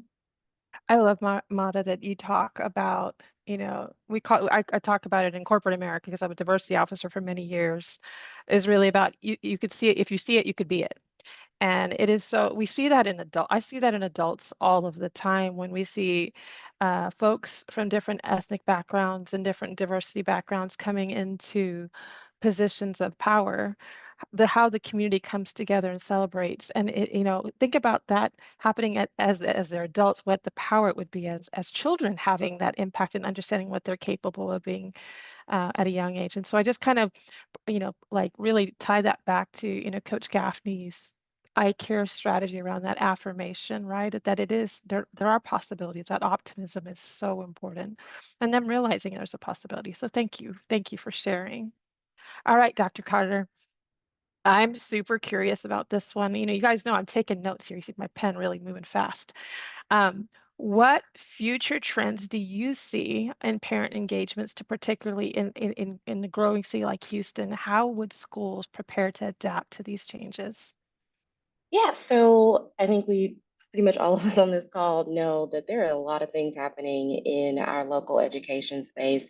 And with that, I think has come this, this burst of interest for parents and families to know more about, what's happening in their schools, what's happening in their districts, how can they be more involved, or how can they have more of a say in the decisions that are being made for their children and their communities when you really look at it, because what's happening in individual schools and districts has a larger impact on neighborhoods and the greater Houston as a city. And so when I think about trends, I have seen just more interest in parent organizing and parent organizations. So there are a lot of campuses across districts in Houston that don't have active PTOs or PTAs. And these are, great resources and great ways for parents to learn about the education system, to work together to help teachers, to bring in resources to fill in those gaps, because we know districts, in a lot of cases, are struggling with funding. And so seeing more of an interest in, hey, can you, and I get calls all the time to my work, can you help us set up a PTO, or can you train our PTO so that we can be, more effective? Another thing that I'm starting to see is just the desire for teachers and educators across districts who want to feel like they can build those partnerships with parents and families. And as someone who has studied pretty much all the things that there are to study in the field of education, we don't always get trained on the family and community engagement piece. Like that's maybe an elective class if you're lucky, but it takes work. It takes, being able to unpack backgrounds. It takes being able to understand different cultures. And so again, educators are seeking out those supports to help them build that capacity to work more effectively with their families and communities. And then I think the last thing I'll say on the community side is, as more of the issues that are becoming exposed and the needs are becoming exposed for children and families, community organizations, and I'm talking, other nonprofits, churches, even businesses, are wanting to know how can they be involved and how can they help. And so I think finding ways to, match the needs of schools and local communities, as well as even larger districts, and having those, community partnerships and business partnerships to fill those gaps will be something that I would, for any, district people on this call and educators to really lean into that, because there's a lot of desire in the community to do what it takes to help our children. And I think as a whole, we just got to do a better job of matching those needs and building those partnerships and sustaining them so that they can last and help our little ones. I love when you share about, communities coming together and taking an active role. There's just so much power when communities actively stand together for the needs. It's one thing for individuals to fight for a student, but when all of the parents come together, and a lot of what you shared really kind of brought that to me, for me, in a forefront. As a parent, you generally just reach out to a teacher one-on-one, but to have a collective body of folks coming together, that could make really impactful change. And so I really appreciate you sharing. All right, we talked about the barriers, we talked about the school system. Let's talk strategies. All right, Coach Gaffney, tell us, how does strong parent engagement contribute to better mental health outcomes for students? I mean, when we talk about the student, we want that three-dimensional. Can you give us some examples and insights here? For sure. I will start by first saying, again, repeating the statement, parents are people. So helping parents see themselves as people, helping them understand their own lived experiences and how to investigate those things to understand how they show up as parents today. One of the most impactful things I've been a part of, been allowed to be a part of, is being a practitioner, licensed practitioner through the Caring Purpose Institute of Child Development, through the TBRI, which is Trust-Based Relational Intervention. And it's an amazing way of looking and synthesizing through our own personal experiences. Because as parents, we can't pour and give what we don't have. So how do we then equip ourselves with the things that we felt like were deficits in our upbringing to help our kids? How do we then foster opportunity for ourselves to grow so that our children can see that? They can see mom, dad struggling. For example, my kids get to see me mess up and struggle a lot, but it humanizes me as a person. Oftentimes we see our parents as the experts and they're the parents, but they're still living their own journeys as well. So bringing that back down to humanizing the people that we serve, understanding that that's going to impact how the students' relationships are going to be formed and thought through, and how they understand how to navigate things like self-awareness and self-management and social awareness. All of those things are powerful things that can be implemented at the home. And that's something that I heard Dr. Carter talk about, developing community voice. In our line of business, and what I do is empowering families to see their strength, even the strength through struggle. I don't know if any of you have ever had to come up with a meal for yourself because you didn't know where that next meal was, and you went into the refrigerator and looked in, you had to kind of come up with a meal to eat. Some of our students understand how to put things together from meager means. And that's a strength, helping our families see that. And then how do we apply that to helping them with education? How do we build the confidence for them to be able to say, you know what, I may not know what algebra means, but I know how to put 2 and 2 together. And if I can do that, then I can lead to understanding those other concepts or where I can go to get that help. So a lot of that mental health goes back to the thinking, the believing system, the biology of it. Addressing the adverse childhood experiences of our children and our parents. Because again, that biology remembers, and it shows up sometimes in what we call disruptive behavior. Well, it's not what's wrong with that child, it's what happened to that child. It's what happened to that parent that forced their lens to look different than what you would think it should look. And then respecting lived experiences. Mental health is not, in my opinion, not a one-size-fits-all. It's more of an ecosystem. And we have to understand it as an ecosystem because lived experiences influence how our mental health develops. Thank you, Coach Gaffney. You know, we talk about it so much, and it's really hard as parents if you think about it. They say when you get on a plane and there's an emergency, you put the mask on the child first before you put it on yourself. And that's not instinctual for most of us parents. We want to take care of our kids first and figure out ourselves. And I think you're very, that's a very honest look to be really clear that, you know, if we're not, you know, as parents in good health, then we can't be the best for our children. And so I thank you for your insight as well. We're getting the cue to close. And so as we close, I just want to thank our experts for educating us on the disparities that we're seeing in parent involvement, the successful strategies for overcoming those barriers, and the practical tips. You saw me writing, I took a lot of notes, and I just want to thank our panelists for their expertise, for sharing that. I've learned a lot. I'm sure our audience has learned a lot as well. With that, I'm going to hand it back over to Rebecca. Thank you so much for moderating such a great discussion. Thank you to our panelists for sharing their valuable insights on parent engagement in early childhood education. The strategies and experiences you discussed highlight the importance of fostering strong connections between families and schools, and we appreciate your contributions and commitment to empowering families and educators to work together for the benefit of our children's academic and social development. Thank you once again for an enlightening and inspiring discussion. And now I'd like to introduce our next panel today that will tackle a critical issue: re-engaging students who have become disengaged from traditional educational pathways. Titled Pathways to Possibilities, Strategies for Student Re-engagement, this session will feature a discussion exploring the factors behind disengagement and sharing strategies to help these youth return to education.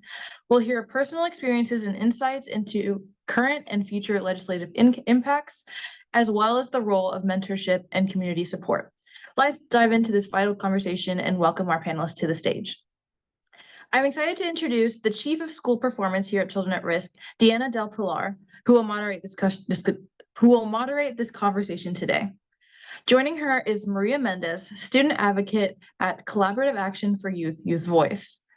Dara Santiago, Wolf Center for Entrepreneurship Alumni and CMO of Vent-E. Marvin Pierre, Co-founder and Executive Director at 8 Million Stories. And Sarah Descartes, Principal at Vistas High School. Deanna, take it away. Thank you so much, Rebecca. We're so honored to have each of these representatives here on this panel. I'd like to welcome all of you again and thank you for bringing light and personal perspectives that are very powerful for this group of students and disengaged students who are often overlooked. And so just so that all of our viewers are on the same page, when we refer to disengaged youth, we're talking about opportunity youth, those between the ages of 14 and 25, 26, that have tier 1, either abandoned school altogether, or tier 2 are on the verge of throwing in the towel. And so with us on our panel, we have a team of people that are here to speak to that and what can be done to re-engage students, get them back in school or some alternative path to a successful future. So I'm going to start with Dara Santiago. Would you share with us from your personal journey, what were the experiences in your education that got you through the obstacles and barriers that had you at the verge of throwing in the towel to get you to such a successful place that you're in today? What were those experiences within education that got you here? I think I faced a lot of kind of challenges in my life, just trying to even just graduate high school. I had a lot of issues when it came to trying to find the adequate school for me, or there just wasn't enough mental health resources for me at the time. And I would just kind of felt like it was all on me to seek out those resources because, for one, my parents did not speak English that well. I am a first generation, they are immigrants, so it was kind of like, okay, if I'm going through whatever I'm going through, I kind of have to find the answers myself for it. And with that, I actually ended up at an early college, and at the time when I had joined, there was no resources to further education. It was just about, let's make sure you stay in school and graduate. But then it was at that point later on that we were offered by Ms. Del Pilar actually the opportunity to either enter the workforce early or actually be involved in dual credit. And for me, I actually love school, and there was just a lot of stuff in my life going on at the time that I had to go through. But dual credit really did help me excel and honestly get me to the point where I am now. I was able to take about 8 to 10 courses or so, and with that, it was able to advance my college career. I am now a graduate. I just recently graduated this past May with 2 bachelors. I graduated with a marketing degree, and I also graduated from the Wolf Center for Entrepreneurship, which is the #1 undergraduate program in the nation. And I am now also a co-founder and the chief marketing officer of a startup with my friends for a medical device. And I am now studying for my LSAT to go to law school for next fall. Dara, thank you so much. And we're definitely going to come back to explore a little bit more of what were those obstacles and challenges that caused you to leave one high school and seek another where you were able to get to where you are today, so we can learn a little bit more from that student perspective as an overcomer. We're going to turn it over to the next question with Marvin Pierre. Marvin, thank you so much for being here. Thank you for the profound work that you do and re-engaging these students that need so much specialized support and people that believe in them. What would you identify as the most common factors that lead to young people to the decision of disengaging or abandoning a traditional education pathway? And in particular, how do these factors specifically impact young men of color? That's a great question. First, thank you for the opportunity to be a panelist on such a very important topic that I'm also very passionate about, and we at 8 Million Stories are as well. When it comes to some of the things and reasons why young people decide to ultimately disengage from traditional school settings, there's several factors that I think are leading the way. One, the self-identification that they are academically behind. And so, unfortunately for many of our high school students, they don't realize how far they are behind academically until they get to the 9th grade and they don't pass their end of year courses. And they realize now they are no longer on track to graduating from high school. So the disconnection from schooling really doesn't start in high school. It starts in middle school. And unfortunately, we don't have a lot of intervention to get our young people to be back on track and equip them with the necessary skill sets that we know are going to be the foundation for them to be successfully able to get past their first year. And ultimately, they make that final decision to really disengage in sophomore year, where they realize like this is not working out, and they're looking for alternative options. And so when I look at the landscape of Houston, we're in a really interesting place because we only have one middle school dropout prevention program or school in the entire district, which is concerning because we know that there are many young people out in our communities that are more than 1 year behind in schooling. And so how are we preventing this accelerated process of young people disengaging from high school by not creating more prevention opportunities for them starting in the middle school level? The second thing that I think comes to mind is belonging. Our schools are so overpopulated, and unfortunately, our students are seen as just a number.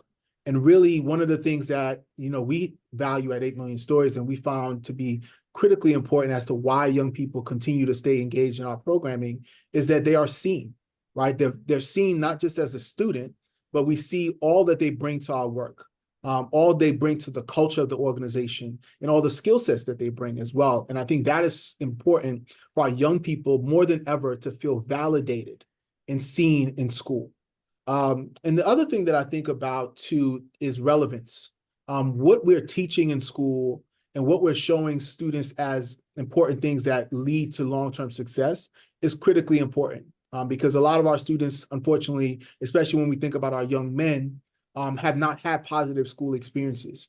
And so it is really important for us to understand and demonstrate the value of an education for our young people and how it connects to every aspect of their life. And so far, we have really not invested in that type of work to bring relevance to our school. And one of the things I often push our educational leaders is that we are in the business of serving students. They are the customer. And so we have to design our programming and our academic instructional strategies to meet their needs. It's not about them conforming and adapting to our traditional settings that unfortunately are outdated, right? Our kids are distracted by different things. They're attracted to different things. And unfortunately, schools are not aligned with those things as well. And so I think that was one of the things that we see as disconnected from our work. And when we think about the work that we do at 8 Million Stories, our model doesn't work in a traditional school. And that's intentional because we're not serving traditional school students, right? We're serving students that need an alternative and sometimes a more customized model to meet their specific needs. And so the minute we box ourselves in and confine ourselves to a traditional pathway, we lose those students. We lose that sense of belonging. We lose the connection that draws students to us, but most importantly, helps them stay with us until we get them to a place where we believe they're transitioning off to college or a career pathway that leads to self-sustainability. Marvin, thank you so much. That was so powerful. And it really resonated with me, that sense of belonging, relevance, being seen, being heard. I am here. I feel seen. I feel heard. And the piece around having positive school experiences, particularly for young Black men, it's or minority students in general, but specifically men of color. It is such a trickle effect, that snowball effect that starts from the first day of school. And by the time the snowball starts getting bigger and bigger, it starts to roll down the hill. And here we get to a place where we need to create alternative paths so that we don't lose them. And it is definitely almost ministry work, I dare say, because it takes a level of commitment and passion. And thank you so much for the work that you do to create these spaces of re-engagement and hope for a successful future for the students that you reach.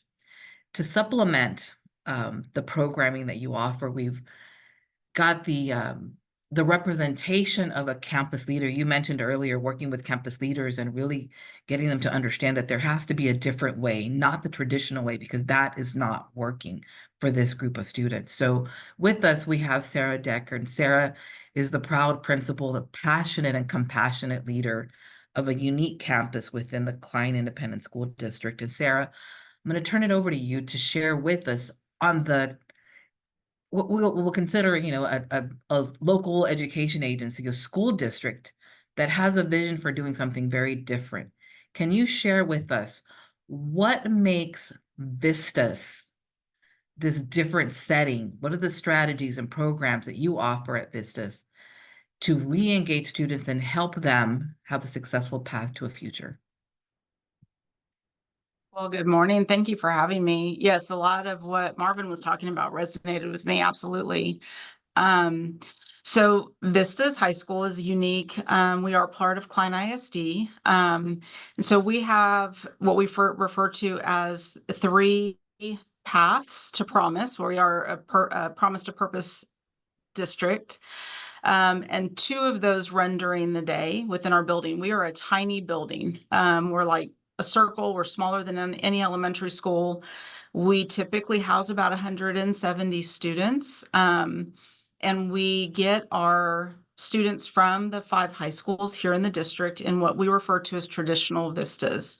Traditional vistas has been around since 2006, and it was implemented back when they were worried about their graduation rates. There were students that were quitting and dropping out before they graduated high school.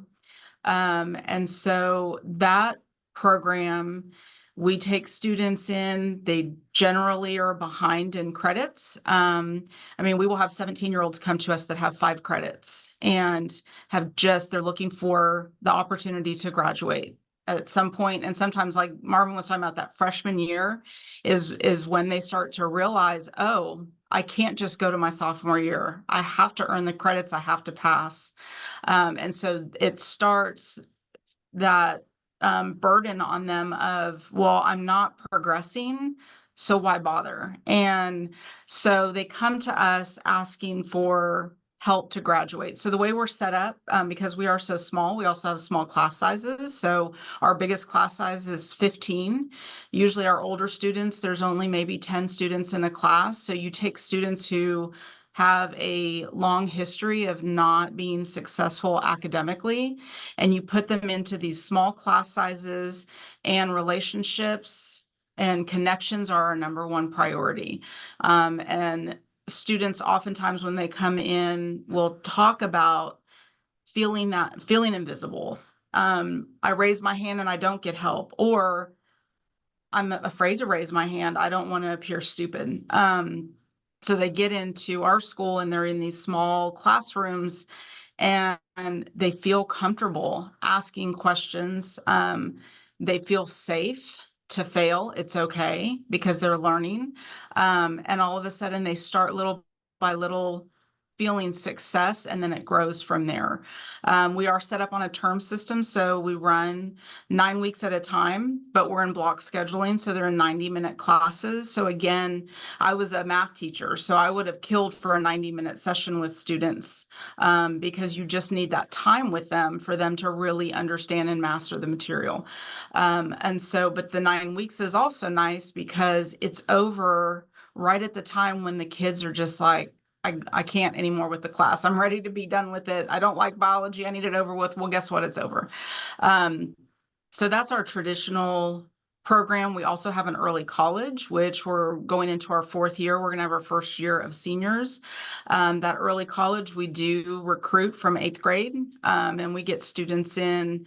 And it's an at-risk program. We're really trying to get the at-risk students to come into our program in 9th grade before they fall behind in the traditional high school. And they are working on an associate's degree as well as their high school diploma. And again, I think what makes that work is you go back to those small class sizes. Like, we're asking a lot of these students, very high rigor, things that they may not have been used to. But it's that heavy layer of support. And then in the evenings, we have a credit recovery program. It's really geared towards seniors who want to finish up, and it is Edgenuity based. But again, they're in classrooms with teachers that have that support to finish up and graduate. So those are our 3 paths that we have here that make us so unique. Thank you so much, Sarah. I really appreciate hearing that, you're recruiting from the different high schools and you're giving them an opportunity to accelerate through this quarter system, or these terms where they can earn credits on an accelerated path so that they can see the light at the end of the tunnel, their small class size, so that they get to answer questions, get called on, get seen, get heard.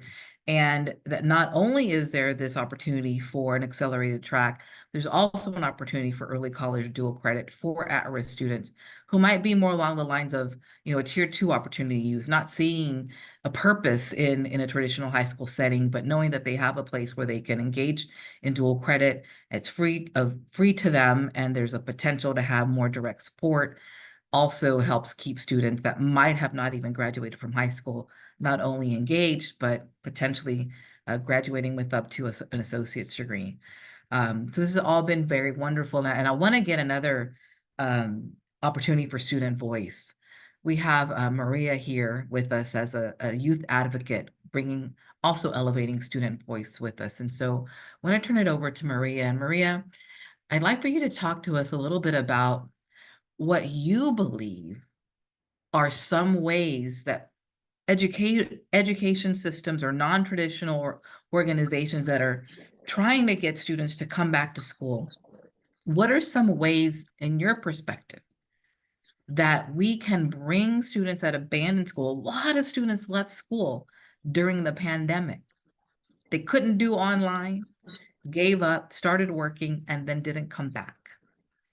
Other students have had other obstacles and challenges with family economic difficulties after the pandemic and have decided to go to work instead of to school. What are some things in your perspective that schools or organizations like 8 Million Stories, what can they do, Maria, to get students to come back? I feel like there's a lot that we can do. There's more opportunities that people can get to come back to finish their education. And during COVID, honestly, I didn't want to do school anymore, but I got pushed to continue school to thrive. And I'm in my last year of high school. I'm a senior. So there's a lot we can definitely do. More importantly,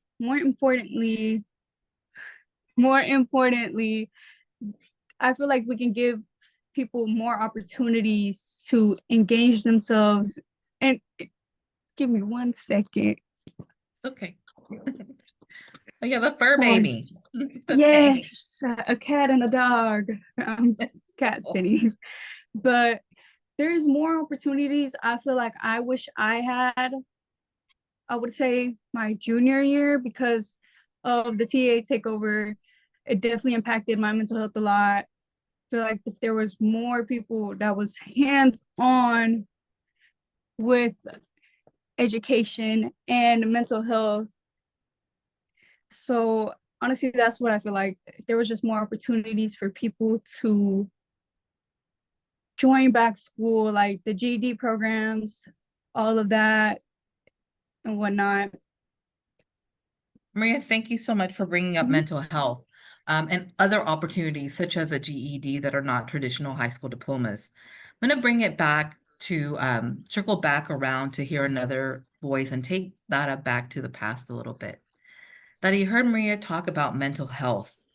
You have a lot of peers when you were at Middle College High School at HCC Gulfton, also an accelerated program, bringing students that were at the verge of dropping out or had already abandoned school, putting them in a college setting with the vision of putting them into college to finish high school and beyond.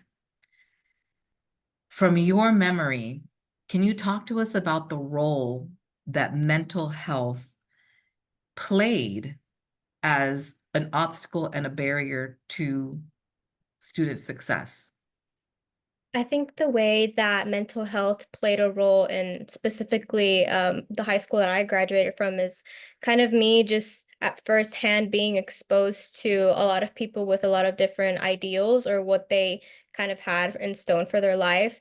Out of the whole school, I think it was about like 20 or 30 of us that graduated from the high school because it's extremely, extremely small. And a huge majority of them, if not, I would like to say at least 80% of them had at least some sort of problems with mental health or just things that they had to be preoccupied by. Sometimes they just couldn't sit still in class. There was some people who had anxiety. There was people who suffered from severe depression. There was also a point in time where we didn't have the funds for even a nurse, but thankfully the next year we were able to have a nurse, and there would be interventions where students would be able to talk with a nurse. And having more funds like that and more resources available for specifically mental health in students, I think it's specifically what kind of helped me and that group of students actually feel like we had some sort of purpose with school.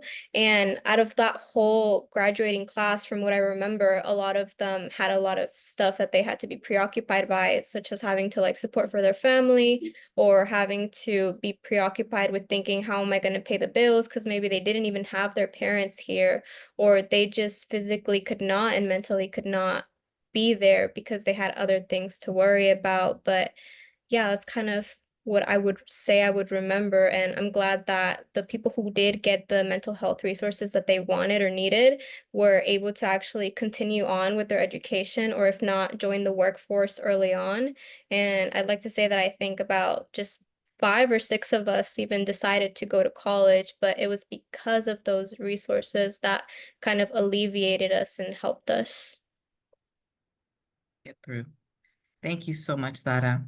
You know, when we think about what it takes to help students not just get through their high school credential or an alternative credential like a GED, ultimately, we want all young people to thrive and not just make it through, right? And so organizations like 8 Million Stories are all about that. And they understand that it takes more than academics. Marvin, could you tell us a little bit more about outside of academics, what is it that 8 Million Stories does to help the young people that you serve thrive through and beyond graduation?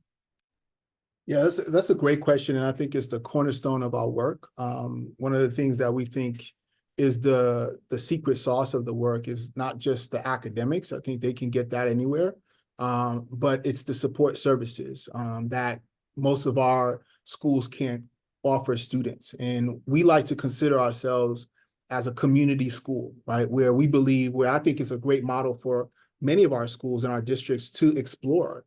Where we bring community organizations to work alongside school districts in getting kids to the finish line. And so for us, our center point for our experience for our students is real world learning. So we bring in all of the things that many of our students, unfortunately, don't have the opportunity to see, whether it's going to visit a college, bringing in companies, employers such as HP, Microsoft, BP, going to UT, things that our kids have never experienced. They have an opportunity to do that at 8 Million Stories because we have the ability to customize that learning experience that is rooted in relevance, right? I personally believe that we should not be wasting kids' time, right? School, if it needs to be 4 hours, it should be 4 hours, right? And not just this extended time where kids are just sitting and not getting any sense of personal development. And so for us, we are all about partnerships and creating opportunities for our students to see all that they have the opportunity to see, because I personally believe that is what ignites that ability for young people to dream past what they see in their community, to dream past their current circumstances, and truly believe that despite maybe I was incarcerated, maybe I'm a teen mom, that does not exempt me from being a doctor, a lawyer, right? And so for us, we are really about selling the dream, right? And selling possibility for young people, which is what I think for any of us who consider ourselves educators, that is our task. That is our job. And unfortunately, that is not the reality, which is sad. But to believe that any kid that walks in my door, in my building, it is my job to get, as hard as it is, to ensure that they have the best and most equitable opportunity to be successful in life. And that's what I commit to our young people. I don't care if you were arrested for aggravated robbery or you had a fight in school that you got kicked out. Welcome to the community. There's 5 or 10 other kids just like you that have been successful in this program and are now college students. So when students come into our building, they get an opportunity to see the portraits of young people now on college campuses. And they ask questions like, how did they get there? I was like, well, that young girl was actually homeless, or that young man was a high-ranking member of the Crips gang, and now he's a college student. So the message I send to them is that you too can do this. So there's nothing but a mindset shift that you need to have in order to be successful in this program. And we'll do the rest. Thank you so much. I see my cue that we're probably over time. I see you, Rebecca. I want to thank all of the panelists today for the work that you're doing, for the passion that you have for ensuring that every student, regardless of their past, regardless of their transcript or grades or zip code or mistakes or mental health or family situation, that they have support, an equitable, non-traditional path into the workforce, into a high school diploma or alternative credential, so that they have a thriving and successful future. Thank you to all of our panelists. Rebecca, back to you. Thank you. Deanna, Maria, Dara, Marvin, and Sarah, thank you so much for such an intriguing discussion. And to close it out, I'm very, very, very grateful for this opportunity to MC this program and elevate the work of this powerhouse lineup of speakers. Thank you all for taking the time to be with us for this conversation today. You shared some of the impactful work you do and your unique perspective, and I cannot wait to continue this important work together. To continue engaging in this conversation and our work, check us out on social media for more events and resources. Let's give one final thank you to our audience for being with us today and for this important conversation. We encourage you to get in touch with any questions or collaboration opportunities. Again, we will share the slide deck and the link recording in an email to all registrants by Friday afternoon. If you thought today's programming was particularly impactful, I encourage you to register for free for our next upcoming event, our STEM Summit on Thursday, October 17th. This summit is one of our team's favorite each year. This year, experts will dive into the issues of STEM education with a distinct focus on building a robust and qualified pipeline of professionals in the wake of the pandemic. This learning opportunity will highlight the work of industry leaders, educators, and nonprofit innovators working to improve access to STEM education for all students. The link to register is in the chat, or you can email anyone on our team for details. Before we close out for the day, I have one final request. We encourage you to take just a moment to share your feedback on today's events with us using the QR code on your screen or the link shared by the team in the chat. Thank you all, and we will see you on October 17th. Have a good one.